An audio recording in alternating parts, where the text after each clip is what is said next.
મિત્રો, એક કામ જે અત્યારના યુગમાં તમે જુઓ કે બહાર રેસ્ટોરન્ટો અને બધું બહુ જાત જાતનું બહાર વધી રહ્યું છે. તમે મિત્રો બધા બહાર બહુ નીકળી રહ્યા છે. કેમ કે બધા છે ને, જે માણસ દુઃખી હોય ને પૈસા બહુ ખર્ચે બહાર હોધવા. હોટલો કેમ વધારે ચાલે છે કે ઘરનું દુઃખી બહુ છે બધા. તમને એવું લાગે કે મોંઘવારી કશું લાગતું નહીં, પણ દુઃખી થઈ રહ્યા છે. તો દુઃખી થવાનું કારણ શું? કે બધા નાનો પરિવાર નાનું વિચારી રહ્યા છે. ભેગા થવાનું રાખો. ફક્ત ને ફક્ત દર રવિવારે તમારા ઘેર જેટલી ખીચડી વપરાતી હોય ને બટાકા પોવા, પણ પોતાના હગા ભાઈ બહેનના ઘેર જવાનું રાખો ને તો પડી બે જવાનું ખાવાનું રાખો. એક દાડ તમે એને ઘેર ખાજો, એક દાડ તમારે ઘેર એને ખવડાવજો. સાહેબ, તમારું દુઃખ અડધું થઈ જશે.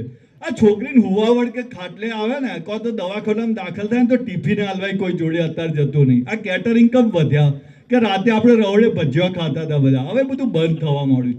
તો મિત્રો, આ બધું પાછું શરૂ કરવું છે. ભલે કેટરિંગ ના લે, પણ ભેગા થવાનું રાખો. અને આપણા નડિયાદમાં એક ખરેખર એકદમ શ્રદ્ધાનું પ્રતીક આ સરસ મજાનું મંદિર.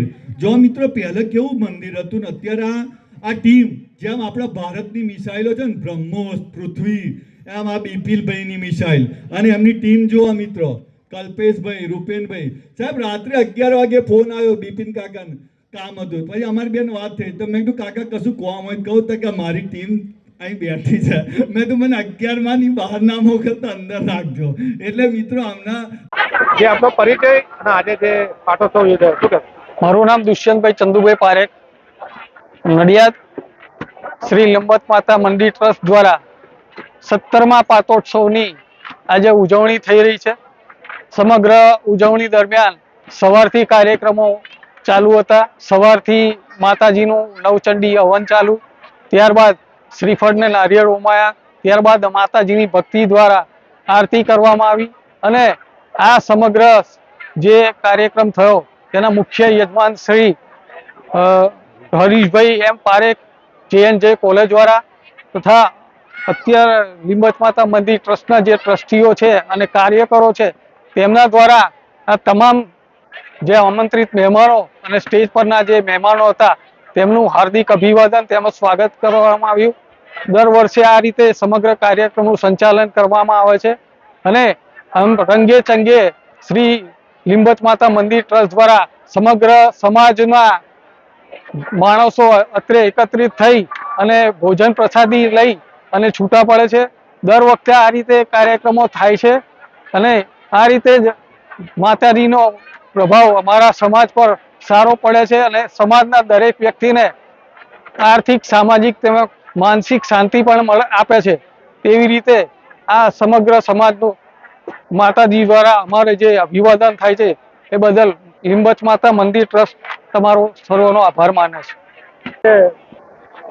પાટોત્સવનું આયોજન કરવામાં આવ્યું, શું કહેશો? નમસ્કાર, હું મહેશ દશરથલાલ પારેખ, લીંબત માતા ટ્રસ્ટ દ્વારા તેના પ્રમુખ શ્રી બિપિનભાઈ પારેખ, તેના ટ્રસ્ટી કલ્પેશભાઈ, રૂપેનભાઈ, અલ્પેશભાઈ, કમલેશભાઈ, દુષ્યંતભાઈ પરિવાર, તમામ ટ્રસ્ટીઓ દ્વારા દર વર્ષે લીંબત માતાનો પાટોત્સવ ઉજવવામાં આવે છે. જેમાં નડિયાદની અંદર રહેતા હતા આજુબાજુ ગામના તમામ જ્ઞાતિજનો ખૂબ મોટી સંખ્યામાં ઉપસ્થિત રહ્યા છે. અહીંયા આગળ ભવ્ય નવચંડી માતાજીનો ભવ્ય હવન થાય છે, આરતી પૂજા અર્ચના થાય છે, માતાજીના નવા વાઘા વસ્ત્રોનું પરિધાન કરવામાં આવે છે, સરસ ધજાની પૂજા કરવામાં આવે છે. અને અહીંયા આગળ દર વર્ષે દૂર દૂરથી લોકો માતાજીમાં શ્રદ્ધા રાખતા અહીંયા આગળ અમારા સમાજના લોકો એકત્રિત થાય છે. અને લીંબત માતા મંદિર તરફથી દર વર્ષે આનંદનો ગરબો, નવચંડી, નવરાત્રિના ઉત્સવ, ભવ્ય ઉત્સવ, અને દરેક પૂનમના દિવસે દરેક રવિવારે અહીંયા મેળાવડો ભેગો થાય છે. અને લીંબત માતામાં ખૂબ શ્રદ્ધાથી અમારી બધાની મનોકામના પૂર્ણ કરે છે. અને માતાની શ્રદ્ધાથી અમે એમના આશીર્વાદથી આજે સુખી સંપન્ન છીએ. અને આવો ને આવો ઉત્તરોત્તર પ્રગતિ કરતા રહે. આજના ભોજનદાતા, આજે આ 16મો પાટોત્સવ છે, એમાં પાટોત્સવ માટેના ભોજનદાતા શ્રી હરીશભાઈ, મનસુખભાઈ પારેખ પરિવાર તરફથી અહીંયા આગળ ભોજન બધાને આપવામાં આવ્યું છે, એમની સહયોગ આપવામાં આવ્યો છે. એમ દર વર્ષે ભોજનદાતા પણ અહીંયા આગળ પોતાનો સહયોગ આપે છે. દર વર્ષે પોતાની શ્રદ્ધાથી લીંબત માતાને ભવ્ય રીતે પાટોત્સવ અમે ઉજવીએ છીએ. અને આવો ને આવો ઉજવવા માટે અમને શક્તિ પ્રદાન કરે એવી અમારી પ્રાર્થના.